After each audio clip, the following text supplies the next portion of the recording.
ताज्या भाज्या फळं घेताना आपण जितके सजग असतो तितके सजग आपण मीठ घेताना असतो का? आम्ही चांगल्या ब्रँडचं मीठ खातो असाही दावा असेल तर पुन्हा एकदा नीट पहा, तुम्ही खाताय ते मीठ खरंच चांगलं आहे की विषारी? तुमच्या जेवणात नकली मीठ तर नाहीये ना? आम्ही असं का म्हणतोय पाहूया.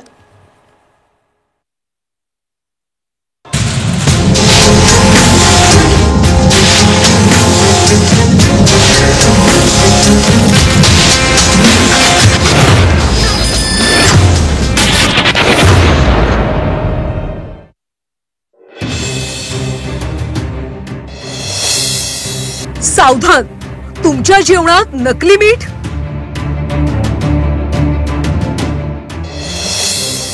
बनावट मीठ खाल तर आजारी पडाल.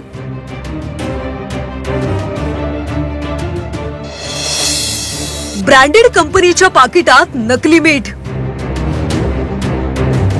मिठाशिवाय पदार्थाची चव कशी वाढणार?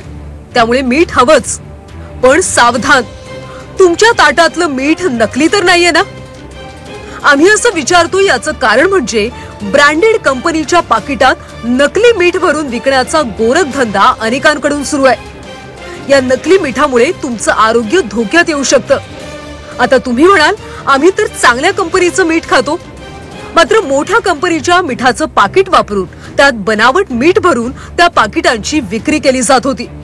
अनेक कंपन्यांची बनावट पाकिटं तयार करून या नकली मिठाचा कारभार सुरू होता. वरवर पाहता त्यातला फरक कळणार नाही. त्यामुळे आपण खरंच बनावट मीठ खातोय का हा संशय कुणालाच आला नव्हता. मात्र अन्न आणि औषध प्रशासन विभागाच्या अधिकाऱ्यांना माहिती मिळताच यावर कारवाई झाली. या कारवाईत काय हाती लागलं पाहूया. नामांकित कंपनीच्या मिठाच्या पाकिटात नकली मीठ आढळलंय. नकली मिठाची 6000 रिकामी पाकिटं जप्त करण्यात आली.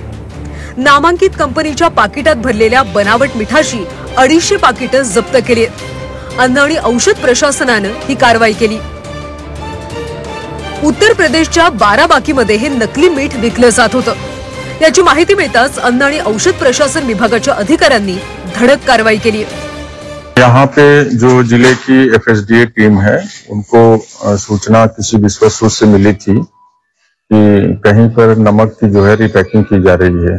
उसी संदर्भ में आज जिले की टीम के साथ कार्रवाई की जा रही है. RK एंटरप्राइजेस नावानं सुरू असलेल्या कारखान्यात राहुल गुप्ता हा सगळा नकली मिठाचा कारभार चालवत होता. केवळ मीठच नाही तर नकली कॅन्डी, चॉकलेट, भाज्यांचे मसाले, मॅगी मसाल्याची सुद्धा पाकिटं जप्त करण्यात आली. त्यामुळे नामांकित कंपनीचं मीठ घेताना एकदा नाही दोनदा विचार करा आणि पारखूनच मीठ खरेदी करा. त्यामुळे मीठ खरेदी करताना रहा सावधान. ब्युरो रिपोर्ट, झी 24 तास.